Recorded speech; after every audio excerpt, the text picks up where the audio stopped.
Seeding time is fast approaching for southern Alberta's farmers, but will the dry and mild winter that the region has seen have any impact on crop yields? Quinn Keenan has more. In January, the Lethbridge region saw just 2.9 millimeters of precipitation.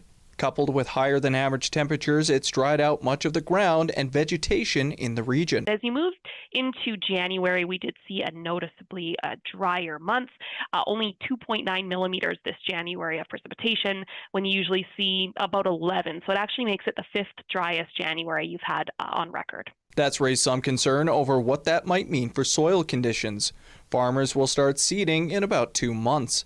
But one expert says soil conditions are still up in the air. Well, I mean, it's still a little ways out, thankfully. But yeah, I think variable is the biggest word. So even in southern Alberta, there are spots where there's been a little bit more moisture, where the sort of the drought alleviation that we got last summer and into the fall that has sort of preserved. One positive for producers is the above average snowpack in the mountains and solid water levels in the reservoirs. But they could still use plenty of help from Mother Nature. Consistent precipitation between now and seeding would be a huge boost. Some great stretches of gray days with low-hanging clouds and lots of drizzle and rain to let that sink into the soil a bit and not just wet up the top layer, but penetrate deeper into the root zone. That moisture may not be coming anytime soon.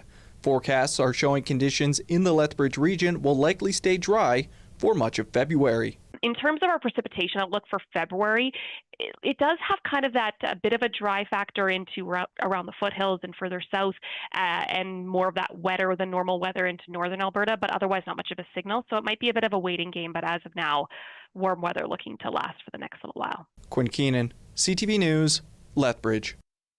Now, not surprisingly, a number of southern Alberta communities saw daytime high records shattered yesterday. Despite temperatures climbing to 20.6 degrees Celsius, Lethbridge was not one of them. Bow Island hit 20.3, more than doubling the previous record of 9.8 degrees set back in 2012. Brooks broke a record set in 1964 with a record temperature of 18.5. Crow's Nest Pass climbed to 13.1 degrees Celsius. Medicine Hat set a new record reaching 17.9, and that broke a 34-year-old record of 15.7 from 1992. 1-4, Pincher Creek and Waterton also set new record highs for February the 4th.